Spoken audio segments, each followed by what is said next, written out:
इस वीडियो में हम डिस्कस करेंगे साइंस का चैप्टर नंबर 15 आवर इन्वायरमेंट। इस चैप्टर के कंटेंट्स हैं ecosystem and it's components, food chain and food web, energy flow in ecosystem, biological magnification and ozone layer depletion. Start करते हैं इकोसिस्टम से। वो कम्युनिटी जहाँ living organism non living component के साथ में इंटरेक्ट करते हैं उसे कहते हैं ecosystem. For example green plant living organism है जो non living component water, carbon dioxide और सनलाइट से इंटरेक्ट करता है और ऑर्गेनिक मैटर तैयार करता है by the process of photosynthesis. इस ग्रीन प्लांट को हर्बीवोर्स खाता है, हर्बीवोर्स को कार्निवोर्स खाता है। इस तरह से सभी living organism non living component के साथ में डायरेक्टली या इनडायरेक्टली इंटरेक्ट करता है। तो इकोसिस्टम का डेफिनेशन क्या हो जाएगा? The community of living organism together with the non-living components of their environment is called an ecosystem. Ecosystem के दो कंपोनेंट्स होते हैं, abiotic components and biotic components. Abiotic components किसे कहते हैं? जितने भी नॉन लिविंग कंपोनेंट है इकोसिस्टम के वे हैं abiotic components. For example air, water, wind, mineral, sunlight etcetera. Biotic components जितने भी लिविंग कंपोनेंट्स है इकोसिस्टम के वे हैं biotic components. For example plant, animal, human being सभी बायोटिक कंपोनेंट्स के अंडर में आएंगे। इस इकोसिस्टम में प्लांट और डक बायोटिक या लिविंग कंपोनेंट हैं और एयर, वाटर, सनलाइट, सॉइल ये सभी नॉन लिविंग या अबायोटिक कंपोनेंट है और ये सभी एक दूसरे से डायरेक्टली या इनडायरेक्टली इंटरेक्ट हो रहे हैं। बायोटिक कंपोनेंट्स 3 टाइप्स के होते हैं, producers, consumers and decomposers. Producers उन्हें कहते हैं जो फोटोसिंथेसिस करते हैं और अपना फूड खुद तैयार करते हैं। सभी प्लांट्स प्रोड्यूसर्स हैं, इन्हें ऑटोट्रॉफ्स भी कहा जाता है।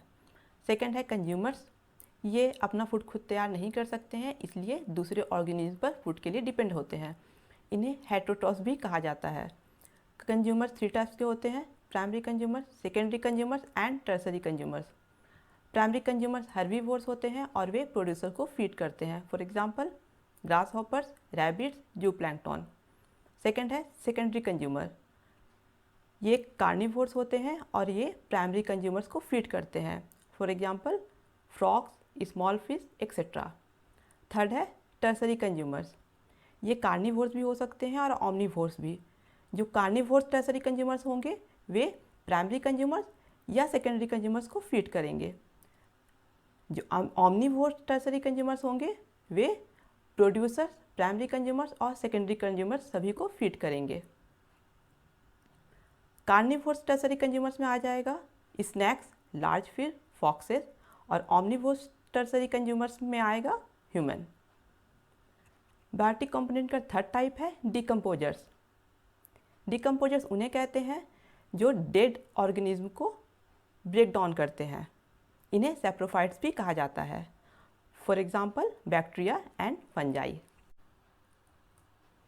नेक्स्ट है फूड चेन। फूड चेन किसे कहते हैं? किसी भी इकोसिस्टम में एक ऑर्गेनिज्म दूसरे ऑर्गेनिज्म को खाता है और उस दूसरे ऑर्गेनिज्म को कोई और ऑर्गेनिज्म खाता है। इस तरह से फूड के रूप में एनर्जी का ट्रांसफ़र होता है एक ऑर्गेनिज्म से दूसरे और दूसरे से तीसरे ऑर्गेनिज्म में, इसे कहते हैं food chain. For example in land ecosystem grass को इंसेक्ट खाता है, इंसेक्ट को रैट खाता है और रैट को स्नैक्स खाता है। इस तरह से खाने के साथ साथ एनर्जी का भी ट्रांसफ़र हो रहा है ग्रास से इंसेक्ट में, इंसेक्ट से रैट में और रैट से स्नैक्स में। और ये जब डेड हो जाते हैं तो इन्हें डिकम्पोजर्स डिकम्पोज करता है, तो इसे कहते हैं फूड चेन। वाटर इकोसिस्टम में भी फाइटोप्लैंक्टन को जूप्लैंक्टन खाता है, जूप्लैंक्टन को फिश, फिश को सील, सील को शार्क खाता है और जब ये सभी डेड हो जाते हैं या कोई भी डेड होता है तो उसे डिकम्पोजर्स डिकम्पोज करता है। तो फूड चेन का डेफिनेशन हो जाएगा the sequence of transfer of energy in the form of food from one organism to another and so on is known as food chain. In this sequence a series of organism feeding on one another. इसमें एक series of organism एक दूसरे को खाता है। Next है trophic level. Food chain के हर एक स्टेप को कहते हैं ट्रॉफिक लेवल। इसके फर्स्ट या लोवेस्ट ट्रॉफिक लेवल में प्रोड्यूसर या ऑटोट्रॉफ होता है जो फोटोसिंथेसिस करता है और ऑर्गेनिक मैटर तैयार करता है। सेकेंड ट्रॉफिक लेवल में प्राइमरी कंज्यूमर्स या हर्बीवोर्स होता है जो प्रोड्यूसर्स को कंज्यूम करता है। थर्ड ट्रॉफिक लेवल में सेकेंडरी कंज्यूमर्स या कार्निवोर्स होता है जो प्राइमरी कंज्यूमर्स को कंज्यूम करता है। फोर्थ ट्रॉफिक लेवल में टर्सरी कंज्यूमर्स या लार्ज कार्निवोर्स होता है जो प्राइमरी या सेकेंडरी कंज्यूमर्स को कंज्यूम करता है। इस ट्रायंगल शेप्ड स्ट्रक्चर को कहते हैं इकोलॉजिकल पिरामिड, जो ट्रॉफिक लेवल को रिप्रेजेंट करता है। इसके बेस में प्रोड्यूसर या ऑटोट्रॉफ्स रहता है, उसके ऊपर प्राइमरी कंज्यूमर्स या हर्बीवोर्स, उसके ऊपर सेकेंडरी कंज्यूमर्स या कार्निवोर्स रहता है, उसके ऊपर टर्सरी कंज्यूमर या लार्ज कार्निवोर्स रहता है। इस तरह से इसका एपेक्स रिप्रेजेंट करता है टॉप कंज्यूमर्स लेवल को। नेक्स्ट है energy flow in ecosystem. Ecosystem में प्रोड्यूसर सनलाइट से एनर्जी कैप्चर करता है और उसे केमिकल एनर्जी में कन्वर्ट करता है। ये एनर्जी प्रोड्यूसर से टॉप कंज्यूमर लेवल और डिकम्पोजर तक फ्लो होता है। इसे कहते हैं एनर्जी फ्लो इन इकोसिस्टम।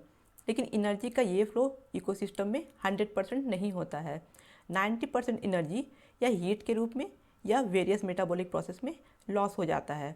सिर्फ 10% एनर्जी ही एक ट्रॉफिक लेवल से दूसरे ट्रॉफिक लेवल में पास होता है। इसे कहते हैं 10% लॉ ऑफ एनर्जी फ्लो। मान लेते हैं प्रोड्यूसर के पास अगर 100 यूनिट एनर्जी है तो उसका सिर्फ 10% यानी 10 यूनिट एनर्जी ही प्राइमरी कंज्यूमर में पास होगा और उस 10 यूनिट का 10% यानी 1 यूनिट एनर्जी ही सेकेंडरी कंज्यूमर में पास होगा।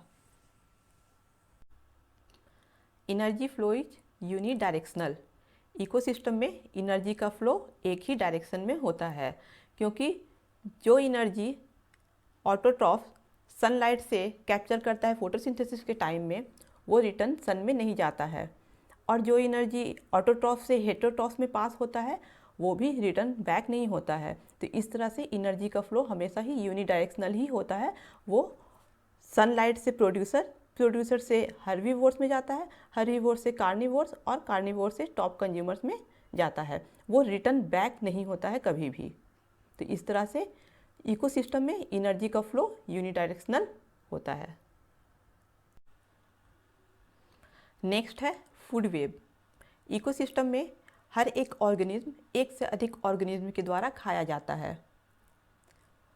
इस तरह से बहुत सारे फूड चेन एक दूसरे से इंटरकनेक्टेड होते हैं। फूड चेन के इस नेचुरल इंटरकनेक्शन को कहते हैं food web. For example, plant सिर्फ गोट या सिर्फ रैबिट के द्वारा नहीं खाया जाएगा। प्लांट को रैबिट, गोट, माउस और इसके अलावा और भी बहुत सारे एनिमल्स कंज्यूम करते हैं। वैसे ही लायन सिर्फ गोट को नहीं खाएगा, वो सिर्फ जैकल को नहीं खाएगा, वो बहुत सारे एनिमल को कंज्यूम करता है।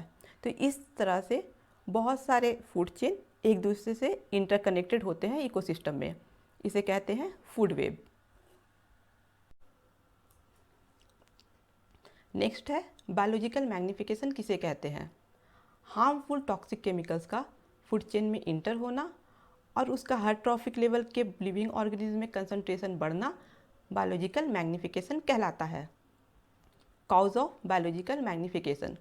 बायोलॉजिकल मैग्निफिकेशन का मेन कॉज है excessive use of insecticides, pesticides and chemical fertilisers.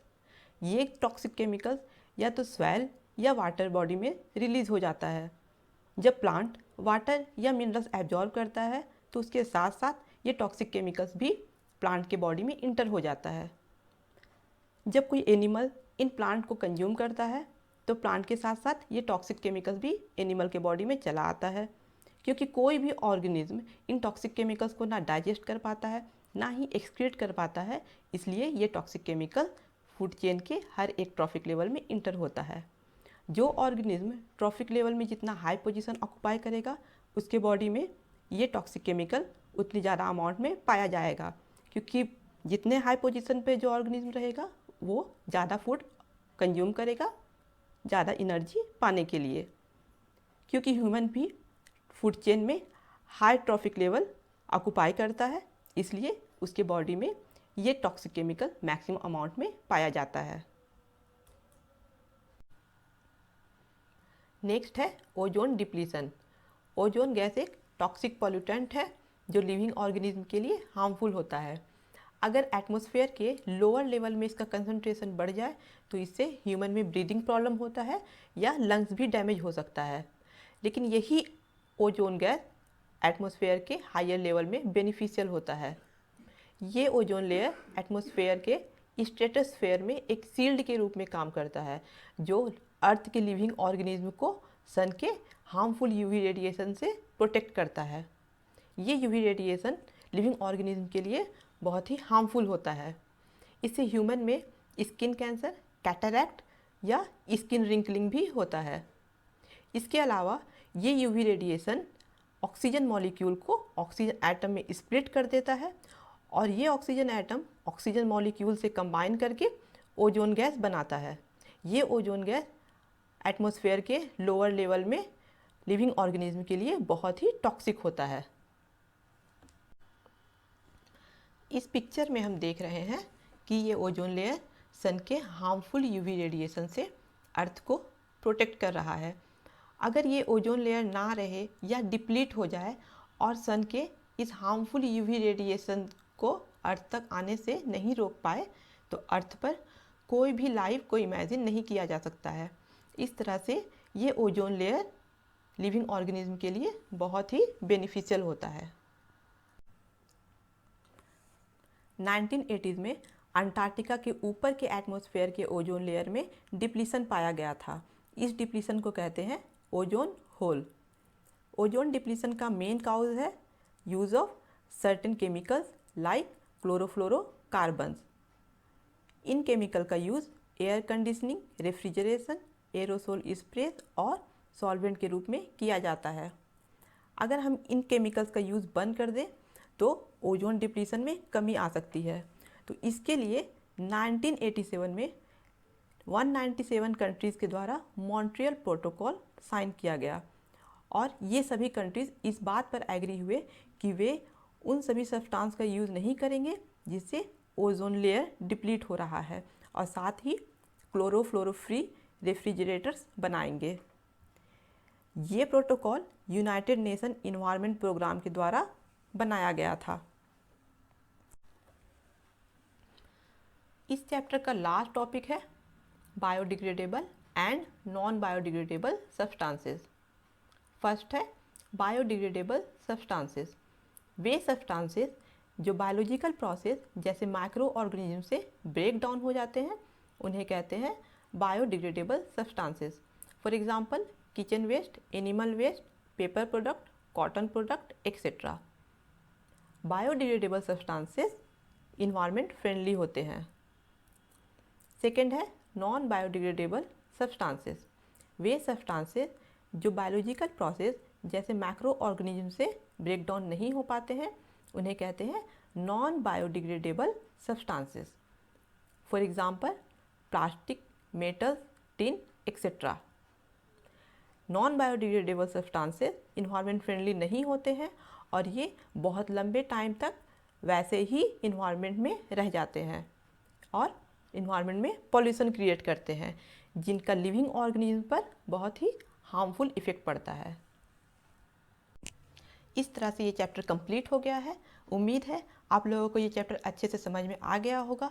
अगर आप लोगों को ये वीडियो पसंद आया तो इसे अपने फ्रेंड्स के साथ शेयर कीजिए और मेरे चैनल को सब्सक्राइब कीजिए।